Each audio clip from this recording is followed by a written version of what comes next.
কখনো কি ভেবে দেখেছেন একটা সময় আসবে যখন পৃথিবী ভরে যাবে অন্যায়, জুলুম আর অবিচারে। মানুষ মানুষকে আর বিশ্বাস করবে না। ক্ষমতাবানরা দুর্বলদের উপর অত্যাচার করবে, মিথ্যা সত্যকে ঢেকে ফেলবে। আর তখন অন্ধকারে ডুবে থাকা এই পৃথিবীর জন্য আল্লাহ পাঠাবেন একজন মানুষকে, যার নাম হবে মুহাম্মদ। তার পিতার নাম হবে আব্দুল্লাহ। হ্যাঁ, ঠিক সেই নাম, যে নাম ছিল আমাদের প্রিয় নবী মুহাম্মদ সাল্লাল্লাহু আলাইহি ওয়াসাল্লাম এর নামের মতো। তিনি হবেন সেই মানুষ যার জন্য শত শত বছর ধরে উম্মাহ অপেক্ষা করে আছে। তিনি হবেন ইমাম মাহদী। রাসূল সাল্লাল্লাহু আলাইহি ওয়াসাল্লাম একদিন বলেছিলেন, যদি পৃথিবীর শেষ দিনের আগে একদিনও বাকি থাকে, তবুও আল্লাহ সেই দিনকে দীর্ঘ করবেন, যতক্ষণ না আমার বংশধরদের একজন শাসন করবে। এই হাদিস বর্ণনা করেছেন আবু দাউদ।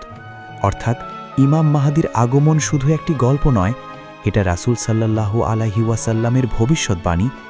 কিন্তু কখন আসবেন তিনি? কোথা থেকে আসবেন? কিভাবে পৃথিবী তাকে চিনবে? এই প্রশ্নগুলো শত শত বছর ধরে মানুষের মনে ঘুরছে। আর আশ্চর্যের বিষয় হলো, রাসূল সাল্লাল্লাহু আলাইহি ওয়াসাল্লাম এই প্রশ্নগুলোর অনেক উত্তর হাদিসে দিয়ে গেছেন। হাদিসে বলা হয়েছে, ইমাম মাহদী হবেন রাসূল সাল্লাল্লাহু আলাইহি ওয়াসাল্লামের কন্যা ফাতিমাহ এর বংশধর। তিনি হবেন আহলে বাইত থেকে, অর্থাৎ তিনি সেই পরিবার থেকে আসবেন যে পরিবারকে রাসূল সাল্লাল্লাহু আলাইহি ওয়াসাল্লাম সবচেয়ে বেশি ভালোবাসতেন। তার চেহারা হবে উজ্জ্বল, কপাল হবে প্রশস্ত, নাক হবে উঁচু ও সুন্দর। এই বর্ণনা এসেছে হাদিসের কিতাবে। কিন্তু আশ্চর্যের বিষয় হলো, তিনি নিজে কখনো বলবেন না আমি মাহদী, বরং মানুষই তাকে খুঁজে পাবে। হাদিসে বলা হয়েছে, একসময় পৃথিবী এমন অবস্থায় যাবে যেখানে সর্বত্র থাকবে ফিতনা, যুদ্ধ, অশান্তি, বিশ্বাসঘাতকতা। ভাই ভাইয়ের বিরুদ্ধে দাঁড়াবে, মানুষ সত্যকে ভুলে যাবে। সেই সময় একজন মানুষ মক্কায় অবস্থান করবেন। তিনি সাধারণ মানুষের মতোই জীবনযাপন করবেন। তিনি হয়তো জানতেও পারবেন না আল্লাহ তাকে কি দায়িত্ব দিতে যাচ্ছেন। একদিন মক্কার কিছু আলেম এবং নেককার মানুষ তাকে খুঁজে বের করবেন। তারা বুঝতে পারবেন এই মানুষটি সেই ব্যক্তি যার কথা হাদিসে বলা হয়েছে। তারা তাকে নিয়ে যাবে পবিত্র কাবার কাছে। হ্যাঁ, সেই কাবা, যার দিকে মুখ করে প্রতিদিন কোটি কোটি মুসলমান নামাজ পড়ে। সেই পবিত্র স্থান কাবা। আর সেখানে এক আশ্চর্য ঘটনা ঘটবে। মানুষ তাকে ঘিরে ধরবে। তারা বলবে, আপনিই সেই ব্যক্তি যাকে আল্লাহ পাঠিয়েছেন। কিন্তু তিনি ভয় পাবেন। তিনি এই দায়িত্ব নিতে চাইবেন না, কারণ এই দায়িত্ব সহজ নয়। একটু আবেগ, কিন্তু মানুষ থামবে না। অবশেষে তারা তাকে দাঁড় করাবে কাবার দেয়ালের পাশে। আর সেখানে মানুষ তার হাতে বায়াত করবে, অর্থাৎ তাকে নেতা হিসাবে গ্রহণ করবে।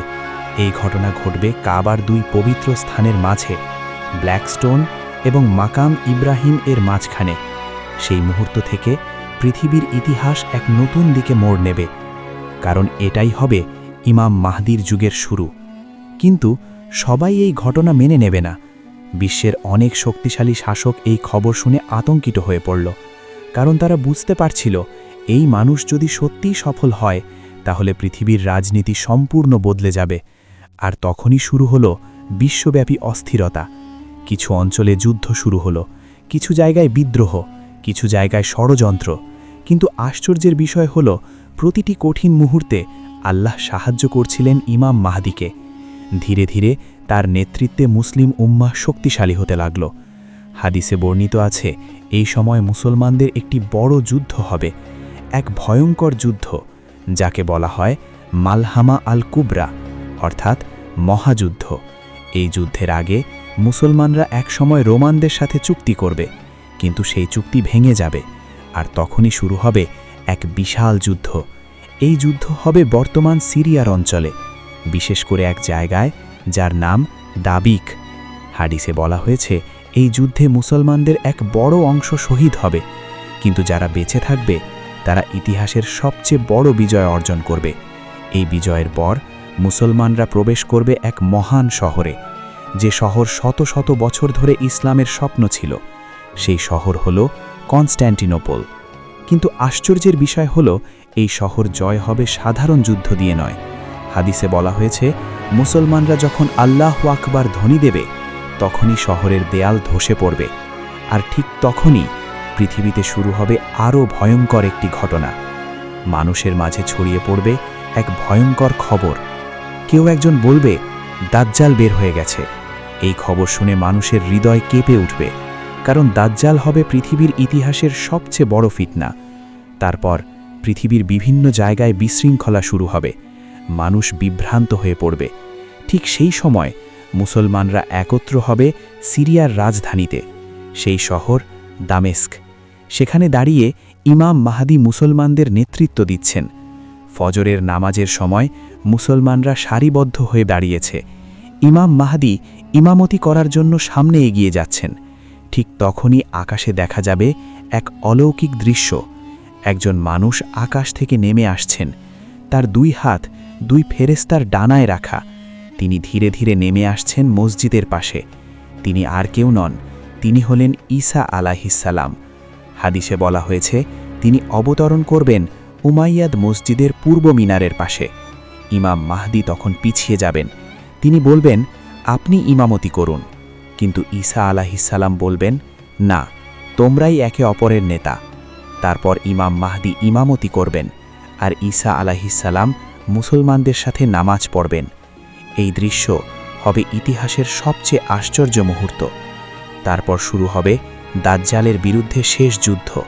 শেষ পর্যন্ত দাজ্জাল নিহত হবে ঈসা আলাইহিসসালামের হাতে, আর পৃথিবীতে শুরু হবে এক শান্তির যুগ। সেই সময় পৃথিবীতে থাকবে না অত্যাচার, থাকবে না অন্যায়, মানুষ শান্তিতে বসবাস করবে। কিন্তু একটি প্রশ্ন আজও আমাদের সামনে দাঁড়িয়ে আছে, আমরা কি সেই সময়ের জন্য প্রস্তুত? যদি আজ ইমাম মাহদী পৃথিবীতে আসেন, আমরা কি তাকে চিনতে পারব? আমাদের ঈমান কি সেই পরীক্ষার জন্য প্রস্তুত? কারণ সেই সময় শুধু শক্তি দিয়ে নয়, শুধু জ্ঞান দিয়ে নয়, শুধু ঈমান দিয়েই মানুষ টিকে থাকতে পারবে।